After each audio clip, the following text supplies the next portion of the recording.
Hi, everyone. Thanks so much for hanging out with us here on the Daily Racing Form YouTube. I'm Gino Buccola alongside David Aragona. We have a preview for you of a Kentucky Derby points race on Sunday out at Sunland Park. So we'll head on out there for the Sunland Park Derby. But we want to remind you all about the President's Day sale that is live through February the 17th. 15% off when you use the coupon code PRES25. You can get the 15% off past performances, clocker reports, all of your favorite Daily Racing Form products. Stack up now. You know you're going to be using them over the next couple months leading into the Kentucky Derby. So speaking of Kentucky Derby, David, points are on the line in the Sunland Park Derby, and we'll see Bob Baffert kind of using this race a lot of times with his maybe D and E string runners. So the horses who are definitely towards the bottom. One of those is Getaway Car, who was one of his better horses early on, was one of his more precocious horses early, won the career debut, came back to win the Best Pal, was actually favored in the Del Mar Futurity before losing to Gaming, finished behind McKinzie Street there. And then Getaway Car has actually improved a little bit on the speed figures in the American Pharoah, the Breeders' Cup Juvenile. Those were kind of merry-go-round races, though, where he just kind of held his position all the way. I think he's a ripe horse to take a shot against in a spot like this. Yeah, and even though he's run some nice speed figures, I think the bottom line for the Baffert stable is that he's lost those 3 two-turn races against some of the better 3-year-olds in the country. So they're just taking a step back here and trying the Sunland Park Derby against some softer competition. This is not a race offering as many points as it used to, just 20 points to the winner. So it's not going to exactly guarantee a spot in the Kentucky Derby starting gate. And we'll see if any of these really turn out to be Derby horses, because most of the field has both class and especially distance questions to answer. Yeah, they'd have a lot of ground to kind of make up, a lot of improvement from now in the next few months. Let's take a look at the pace projector. What does Timeform US think about this one? It's my birthday coming out of sprint races. No shock to see that one down there. I mean, there are versions of this race, David, where they could be going really fast early on with, Smash It, Getaway Car, Spenard, Take Charge Tom, McKinzie Street, Touchy, even Caldera showed speed on the front end last time. I mean, we could get combinations of all of them flashing speed. I certainly don't think it's going to play out that way, but, at least the possibility that a lot of these horses can have that weapon they can use. Yeah, look at the horse that's shown 8th on the pace projector, the number 5 Spenard, who is coming out of a gate-to-wire victory going 6 furlongs against much weaker. So, I guess the connections of that horse might have intentions on the front end, even though he's not shown as being quite as naturally fast as others from the Timeform US pace projector. So it definitely feels like a race where that fast pace flag could come to fruition. Maybe that helps a horse like the number 2, Remember Big Jim, but I don't know if I see anybody in this race getting a trip that is going to be ideal, just given how much uncertainty there seems to be on paper. Number 1, It's My Birthday will start out the field here as we take a look at a horse coming in from Turf Paradise, sprint races from Turf Paradise. But David, those 2 wins were really impressive visually. I mean, we have no idea who he's been facing and who he's been beating, but he did it exactly how you would want a horse to do and showed improvement. And, I think visually start 1 to start 2, just didn't win by 10 lengths that day. What do you think about It's My Birthday from the inside in here? He's a real wild card in this race. One of 2 going out for the Robertino Diodoro barn. His first 2 starts have been visually impressive, especially his maiden score, where he was beating much weaker competition, but did defeat one of today's rivals, Spenard, by about 13 lengths in that spot. And he came back and conquered a slightly tougher field net allowance race. This is a huge step up in class, and it's a lot to ask of him to stretch out from 2 sprints to this mile and the 16th distance. But what I will say, Gino, is this horse has a lot of stamina on the bottom side of his pedigree, even though he's by Vekoma, who so far has shown himself to be, maybe a miler sire.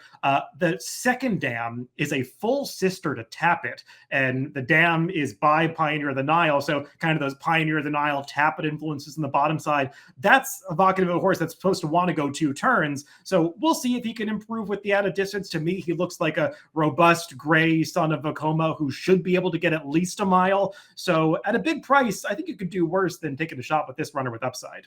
Remember Big Jim, the number 2, is still a maiden, but he makes sense. You can see his form overall. He's just a deeper closer, David. So he's kind of at the mercy of racing luck. He needs a little bit of help up front. He could get a little bit of help up front in here, and I could see him being a horse that at least is picking up some pieces and passing more than half this field late. I mean, honestly, he's probably like the lone true real closer when you're like looking at everybody's running styles. Sometimes though that could leave a horse like this to get outrun early on. So I kind of go back and forth with him, but I do think he can at least be passing horses late, and I like that he's moving in the right direction. Yeah, I mean, I guess what you think of him is going to depend on your overall opinion of the Riley Allison Derby that a few of these are coming out of. Personally, I thought that race was a bit of an eyesore, and watching it, he got a fast pace to close into that day, kind of got there in mid-stretch, and I didn't see him really finishing the way that I would want if I was going to take him back in this spot. And I wonder about distance for him, because you look at the bottom side of his pedigree, it's mostly sprint influences, and I just don't see him as a horse that's going to continue progressing from that last race, even though he does have the right running style to fit this race shape. Number 3, Smash It. It was a horse who was highly regarded, and he ran in some good races in Southern California early on in his career. He threw up a 91 Beyer speed figure when he broke his maiden, so we know he has a ceiling and really good races and fast races that he can get to. Following that, probably been a little bit disappointing. I thought his 5 furlong race in the Speakeasy was actually pretty good, but in, the Zia Juvenile and then in the Riley Allison Derby, he was heavily favored. He and Take Charge Tom were kind of battling it out. Take Charge Tom was able to wear him down and get the better of him late. And I'm just worried that now he's going to be going a little bit farther. He's going to likely have to deal with at least Take Charge Tom and then other pace players in here. So I'm not quite sure about Smash It. Florent Giroux comes out to ride the number 3. Yeah, he's kind of the reason that I didn't like the horse to his inside that we just talked about. Remember Big Jim, because watching the replay of that Riley Allison Derby, it looked like Smash It was ready to lie down at the top of the stretch. And remember, Big Jim only barely got by him at the end. He just doesn't feel like a horse to me, Smash It, that's going to keep getting better with that at distance, especially when you look at his dam side pedigree. His Dam Hennessy Smash has been a really nice producer, but a producer of one-turn horses. And he looks like one that is going to appreciate a turn back down the line. Number 4, Getaway Car for trainer Bob Baffert. Juan Hernandez comes out to ride. The connections of SF Racing, Starlight Racing, Matacat, the group that we see with a lot of these really, really nice Baffert runners. Yeah, I mean, he was 4th in the Breeders' Cup, David, so I can't take that away from him. He ran an 89 Beyer speed figure that day, so solid. Just watching the race, though, I mean, he was just kind of sitting in one spot. He never really had to pass any horses. It was just kind of a merry-go-round all the way. I don't know if he's getting better right now, and I don't know if he's the type that really wants to pass horses. He's certainly the most accomplished in this field, and he's absolutely deserving of the role of favorite. But from a gambling standpoint, like an exciting horse to line up to bet, I just don't see him like that in this spot. Getaway Car. Talk to us a little bit about the 4.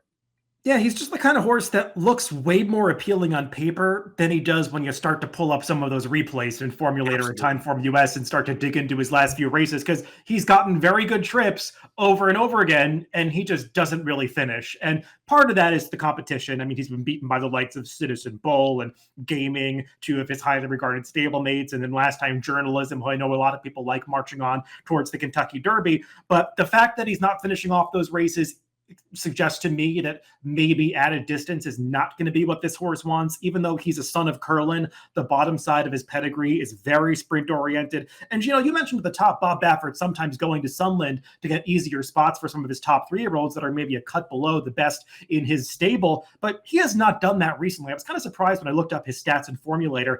Bob Baffert has only run 2 horses at Sunland over the past 5 years, and they both were in 2023. One went off at 1-2 in the Sunland Park Derby, the other went off at 3-5 in the Sunland Park Oaks, and they were both off the board. So That's not a great sign. Getaway Car here, we're taking a look at the last race in the Low South Futurity, and I just didn't see the excuse. To me, Journalism wanted the distance more, and Getaway Car, even though he got things his own way on the front end, couldn't see off the distance. Yeah, it's a fine effort. It's against good company, but I just think gambling wise, with the Baffert name and these connections, this horse is going to take a ton of money. You pointed out, we haven't seen Baffert doing this as much recently. I think it was more before they changed the schedule a little bit, as you're pointing out, like less points for this one. It's like a race that he used to use a little more. He's kind of used the Saudi Cup, Saudi Derby too, for some horses that he's, maybe trying to get some fitness in, but doesn't know if they're like the tip top of his, 3-year-old crop of horses that might be Derby winners. He just feels like a horse that's maybe worthy of trying to beat in a spot like this. What do we do with the number 5, Spenard, who comes out of that maiden breaking score at Turf Paradise? You did point out, though, he lost to the 1, It's My Birthday, pretty handily when they raced a couple starts back. Yeah, we already got one horse on the Derby Trail that was sold at that Mary Lou Whitney Stables dispersal. That's Captain Cook. He's another one, although I think he would need to do a lot more here than we've seen from him in the past to be considered an actual Kentucky Derby candidate. I guess he flatters it's my birthday, but hard to make a case other than that. Lowest buyer top in the field. We get to Take Charge Tom, who is a perfect 3 for 3. He hasn't done anything wrong. He sat just off Smash It in that Riley Allison Derby. He moved to the lead at the top of the lane. He held off Big Jim. So respect what he did. He was the best horse that day.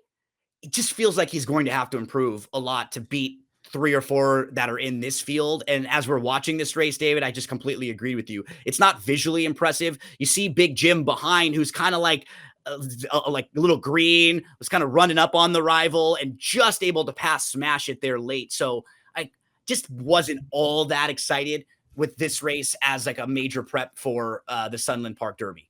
Yeah, look, it got a decent speed figure. 77 buyer wasn't that far off what some of the shippers are running in this race. But watching the visual, as you noted, I mean, it looked like Smash It was stopping at the top of the stretch, and Take Charge Tom was going to be able to draw away from that horse by multiple lengths. He only opened up a length and a half on that rival and did hold off, remember, Big Jim. And I want to give Take Charge Tom some credit because the pace was honest, that he was kind of in the teeth of it. I just feel like he's going to have to take a big step forward here against way tougher competition that he faced last time. McKinzie Street, the number 7, is multiple grade 1 placed and did draw the rail 3 consecutive races and now moves to the outside. So, David, I've always been like a fan of this horse, and I probably liked him a little bit more than his overall form would suggest. I do think of some of these horses when we're trying to project who can sit off the pace a little bit. I wouldn't be shocked if drawn now to the outside, they maybe try it a little bit different with this horse and see if he can sit off a little and pass horses, because I think he has some ability, but he may be one of those horses who was a little precocious and just hasn't been able to continue to progress as others have improved and as others have matured. I think they've got to do something different in this race because they've been really aggressive with him in the last couple of starts through an extremely fast pace too back in the Bob Hope, and he just has not been able to finish those races. So I would imagine stretching out in distance, they've got to ride him a little less aggressively in the early stages to try to give him a chance to get the mile on the 16th. But I kind of agree with the last point you were making, Gino. It just feels like he's a horse that was ready to fire on debut, ran a few good races after that, didn't even run badly in the Bob Hope considering the fast pace, but his last effort is hard to look past. And I wonder if he's one that really is going to get better with the added distance. He was just no match for Barnes and those horses when like the real running started last time out. That's the head scratching and kind of the disappointing part if you like him in here. Touchy, multiple stakes placed. But he's going to be making his first start beyond 6.5 furlongs for Wesley Ward. Joel Rosario jumps aboard for 3 Chimneys Farm. Rosario has been aboard for all 4 of his starts. He's had time between each of his starts, and now he comes back pretty quickly in just about a month. He's a 3-time beaten favorite, though, and I've never really been all that high on this horse individually, David, and now he's going to stretch out a little bit. I think you had a formulator fact also for this guy, right? Yeah, we can show the formulator fact for trainer Wesley Ward. This is just not something he's done with any success, trying to stretch horses out for the first time in stakes races. I think what jumps out here is the sample size is only 9 over the past 5 years, and Wesley Ward runs a lot of horses in stakes events, so he's not stretching them out in these situations typically. And also, when you go through this stat, only one of them hit the board. And beyond that, only one of these horses even competed on the dirt in that sample. So he just does not make this move with any frequency. And I don't think that's a great sign for Touchy. And as you mentioned, Gino, he's gone off at very short prices in all of his races. He is a bit of a morning glory. When you watch his workouts, they're really impressive. He always looks best in company, but I have not seen him deliver that same spark in the afternoons. And when I watched his last race at Turfway Park, he made a winning move up the rail at the quarter pole and then just got run over by the winner and couldn't catch that foe late. So I just don't see him delivering that winning punch in his races, and stretching out in distance. I think he's going to need to show some more fight. We round out the field with the number 9, Caldera, for my racehorse, and D. Wayne Lucas. I think this horse kind of lightly raced and makes a lot of sense in this spot, David. When you go through the 3 races overall, you lose to a horse in the career debut after a slow start. That runner came back and won a nice Oaklawn prep last couple weekends ago in the Southwest. Then you come back in your second start, and on December 13th, I thought was pretty good. Was 5 lengths off, moved off the rail, no excuses second, looked to really need that race to kind of build fitness. This was the second start going long that we're watching right here. And they didn't even want to really mess around. They thought they had the best horse and they just put her on the front end in here, which is, I think, how you get handled a lot of times in maiden races when you feel like you have the best horse. She just seems like she's moving forward. She's proven at the distance. She's proven that she can actually sit off horses and pass horses, but she also has some speed. I just like the way she's trending into this race, whereas a couple of the others I'm a little cold on. Well, he's the horse that I will say has had the most people write into me about him on Twitter. I guess that's not a surprise because he's a My Racehorse owned horse. So yep, right. Got a lot of people rooting for him. I said she a few times, but thank you. Yeah. He's come along nicely in every start. And that victory that we took a look at there, it seemed like the blinkers really gave him that added focus that he lacked when he lost the prior start. Even though he won in gate to wire fashion, breaking from this outside post, it does feel like he's a horse that will have the versatility to sit a stalking trip. He's got plenty of stamina breeding on the bottom side. So I think if they do go fast up front, he's one that will be finishing at the end of this race. I just kind of wonder what price he's going to be, Gino, because he's gone off a little shorter than you might have expected in all three starts so far. And these My Racehorse brothers do tend to take a lot of money at the windows. That's the absolute key as we move to selections here. That was my main point with this one, is that I like his chances. I like his spot, but if he's 7-2 or under, that's going to be too short for me. Like, I think I've made my line about 4-1. I think if he's 4-1 ish in this race, I can go throw 20 to win on him or play a nice win wager on him, David. But if he gets a little bit shorter than that, that's going to be probably too rich for my blood. So I'll put him on top 9-2.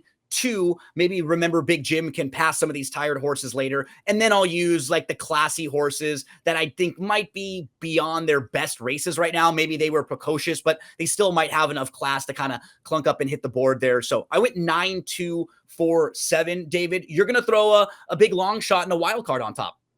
Yeah, I just didn't really trust anybody in this race. And I agree with you that Caldera is kind of the most trustworthy of these horses because at least he showed he wants the distance. But I just couldn't resist the likely price on the number one. It's My Birthday for a horse that I think has shown real talent so far, just beating up on weaker competition. We'll see if it can handle the class test, but I think he's going to handle the distance maybe better than his prior form might suggest. So at the price, I'm going to put the number one on top. Kentucky Derby points are on the line Sunday at Sunland Park. Whoever you play, however you play them, we wish you the best of luck.